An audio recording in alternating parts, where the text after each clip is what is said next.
Тут, ребята, две кряквы сидела по своей глупости. Да я не ожидал, волну увидел. Думал, от выстрела рябчика стрелял вот буквально тут рядом, 100 метров. Вот этого выстрела, насторожились утки, думаю, улетели. Оказывается, вот тут они сидели, я буквально там 30 метров. Взлетели две крупных кряквы. Но это были кряквы, я видел.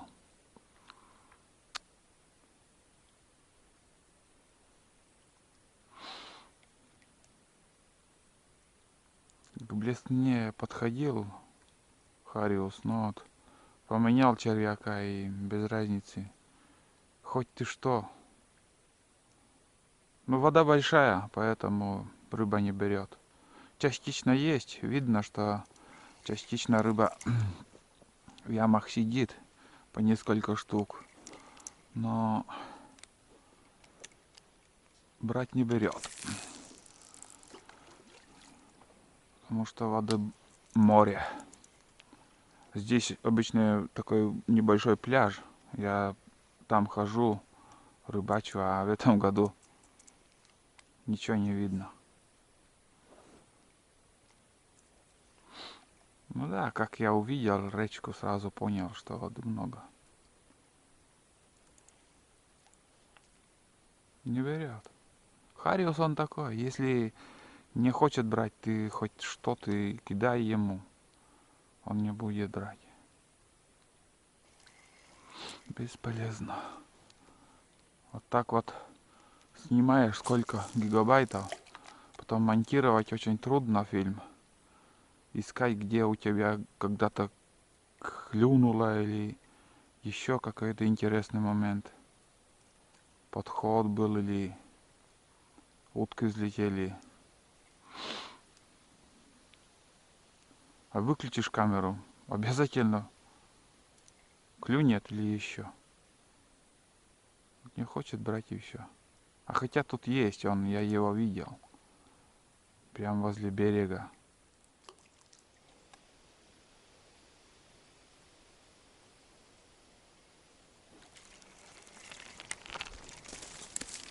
Вот он, долгожданчик. Сколько пришлось идти. Опа. Чтоб поймать. Вот такого хорюска. Ну и силище у него. Ребят, мне до съемки было.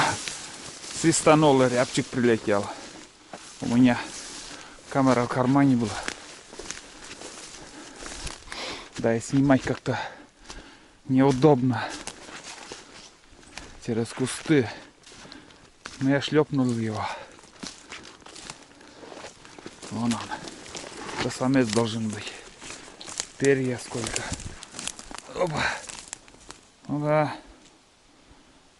Крыло перебило самец. Вот такой трофейчик. Большой, но радует.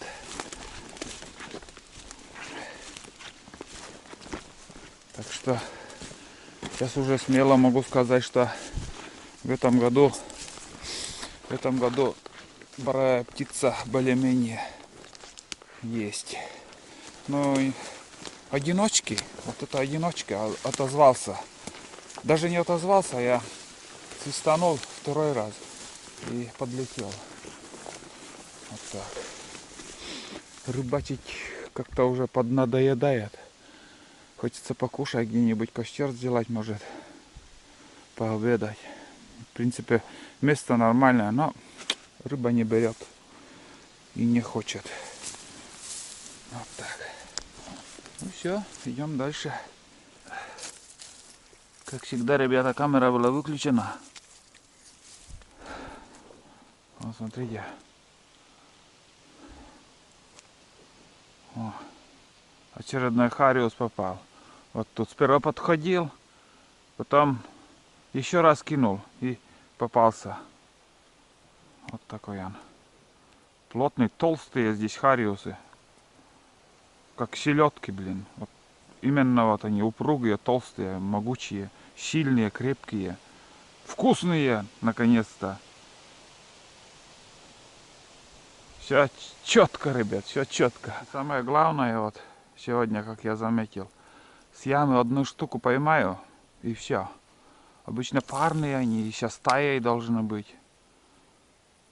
Но вот одного здесь я дернул. О, есть еще один. Я его видел, ребят. Вон он. Ух, нормальный, вон он. Но блесну не берет, может придется поменять на этот. На червяка попробовать.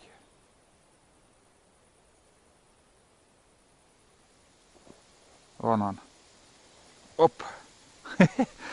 Ударчики такие, блин. Прям возле берега. Нет, не хочет брать.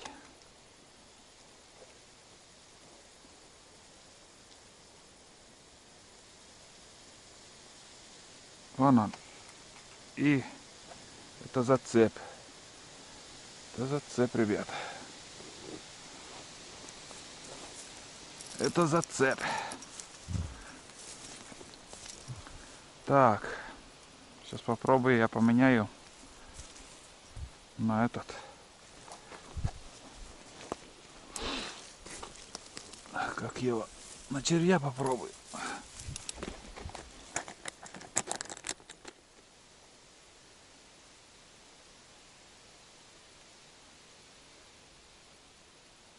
Тут совсем мелко, что ли? Опа! Я думал, этот попал. Как сказать? В землю упирается, в дно. Оказывается, там рыба уже сидела. Нормальный ход.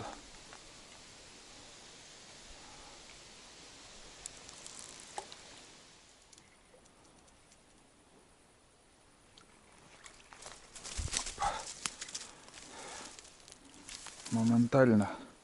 На блесну не взял, а на крючок моментально.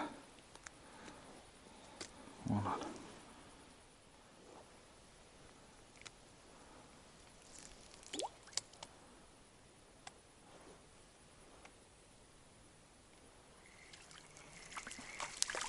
Малыш.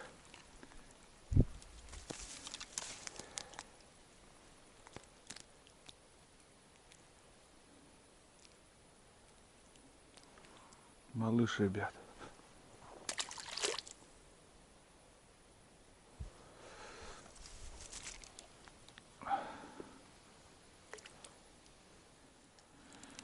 Вот такие экземплярчики, ребят.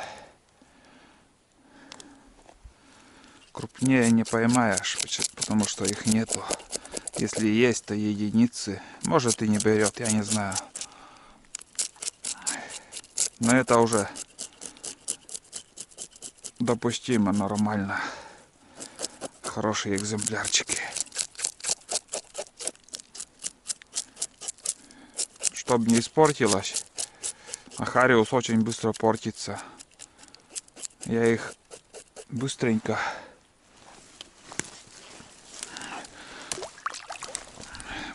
почищу. Солить ничего не буду. Просто очищу. От внутренности хариус портится.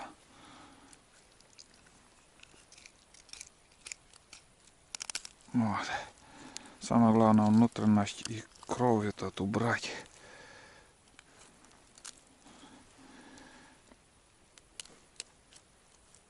Вот так вот.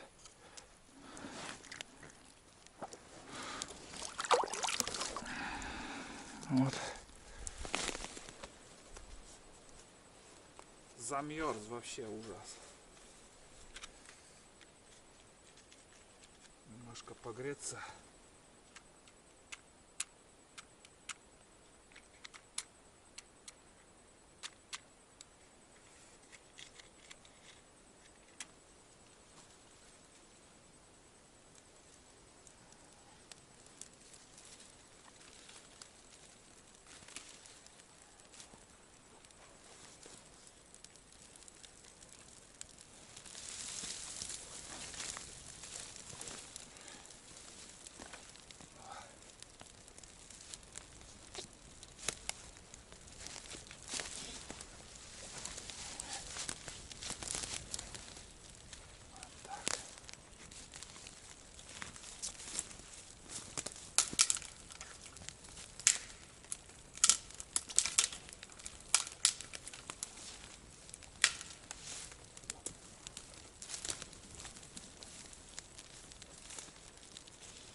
Давайте, ребята, хоть виртуально посидите со мной возле костра.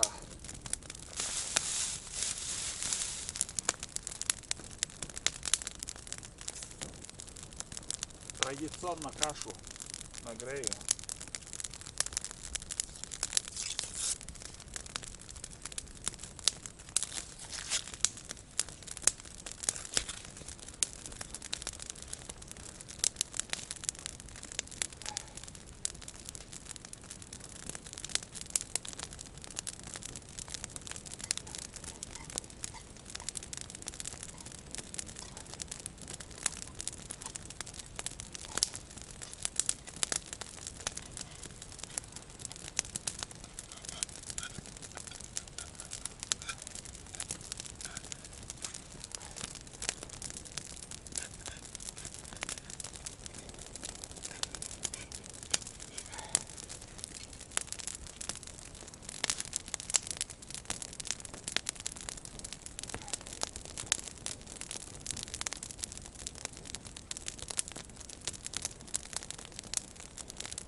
Как и в позапрошлом году. Опять каша выпрыгнула она. Ай. Фу.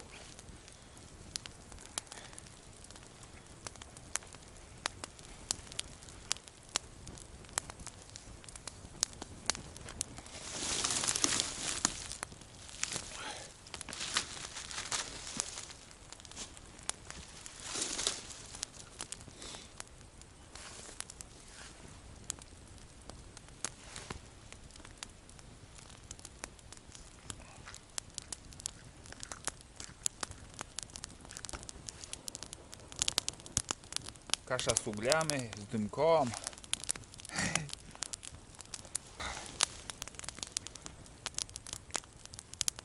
Ну-ка.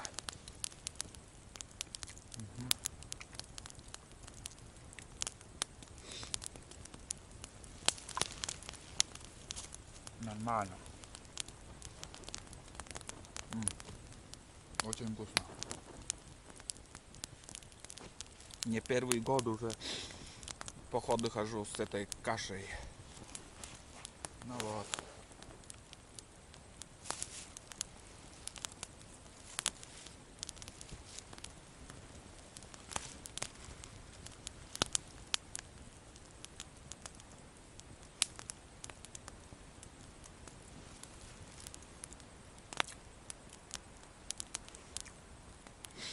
Даже время я не знаю, сколько часов сейчас.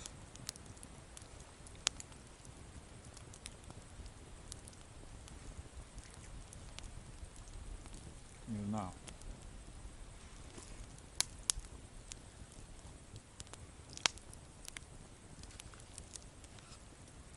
Чтоб запланировал, вообще не получилось. Маршрут такой.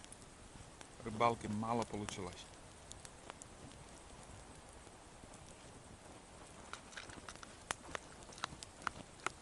Только сутками возился. Ой. Там время, тут время.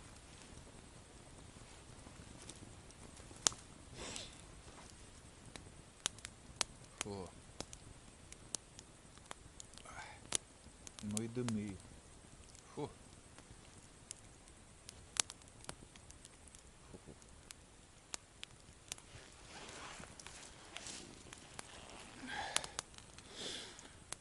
Что-то крутит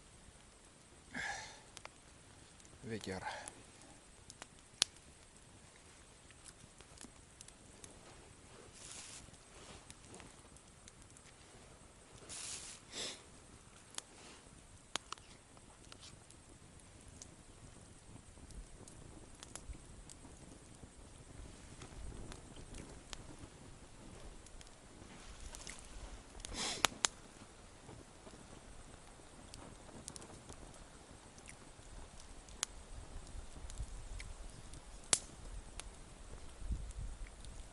Сейчас покушаю плотно.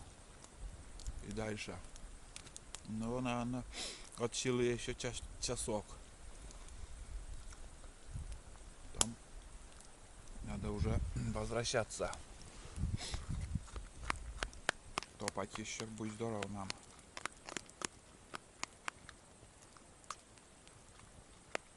Вода. 4 или 4 назад, наверное.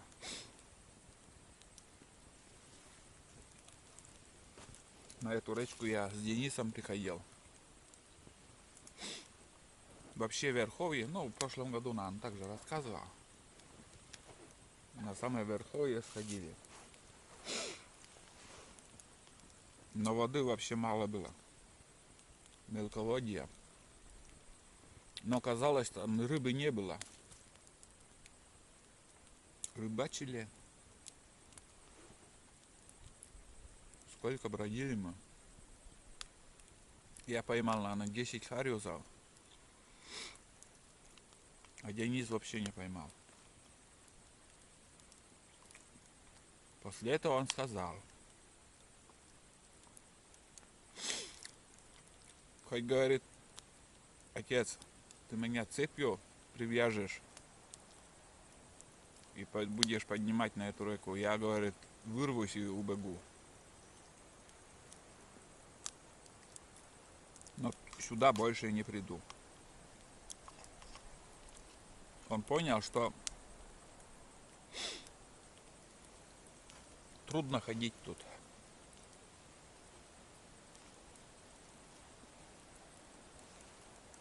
Трудно одно. Фиг с ним, это труд.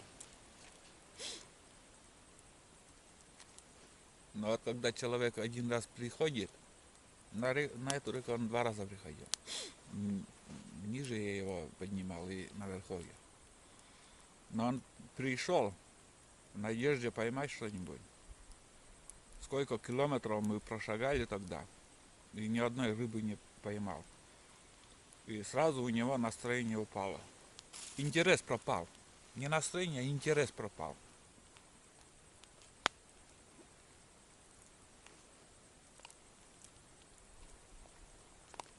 Вот.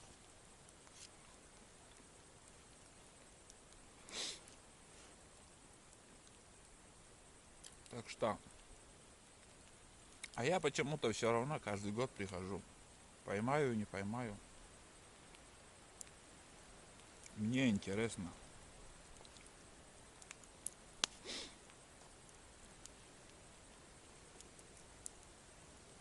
По такой воде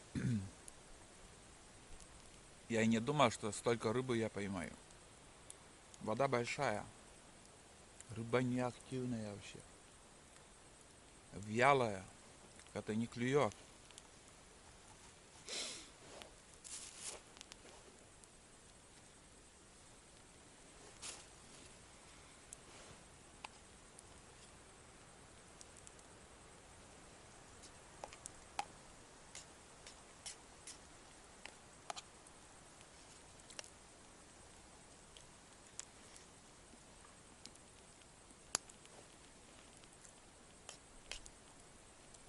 Короче,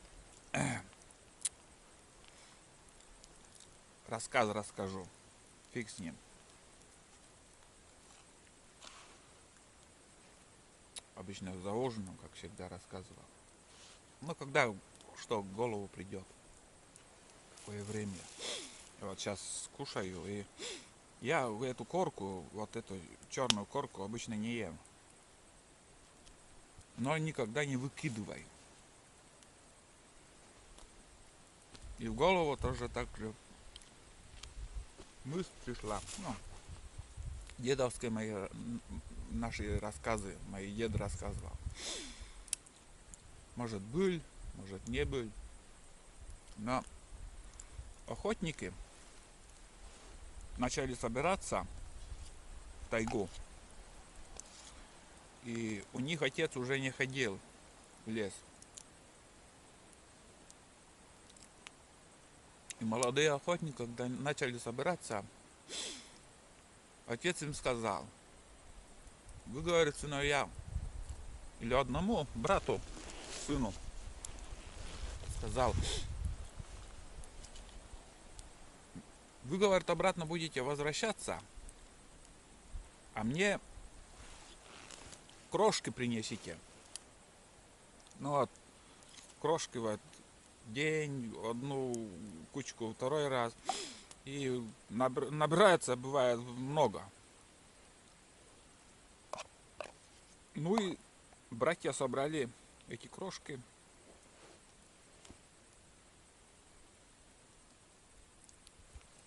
И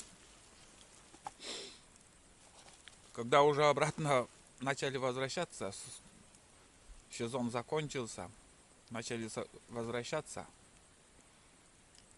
они по пути, на хлеба ничего не осталось, они по пути съели эту крошку, вот это, что собрали.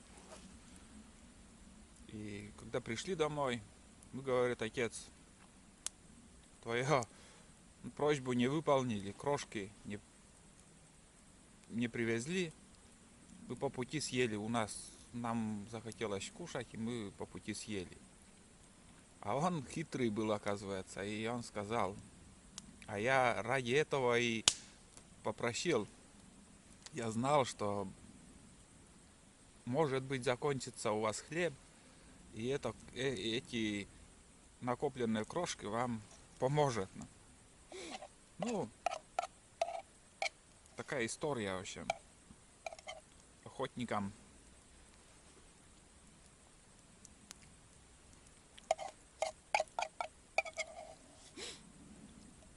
Так что не надо раскидываться в тайге ничем. Вот так. Кашку и съели.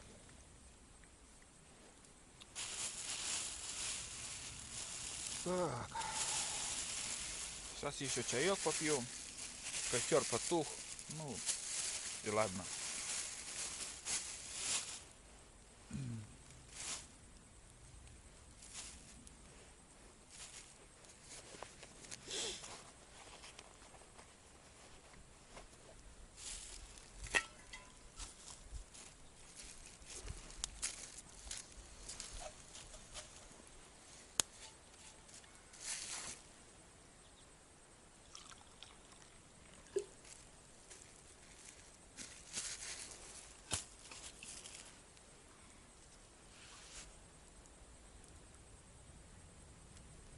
Я вот сейчас сколько уже прошел.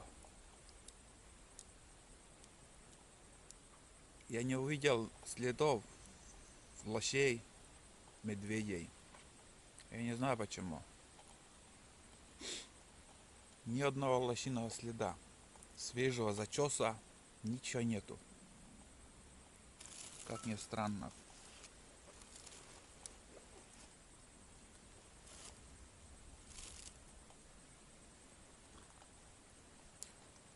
Рябины много. Так что медведям будет что жрать и в берлогу ложиться. С голоду не помрут. Есть рябина. На каждом дереве.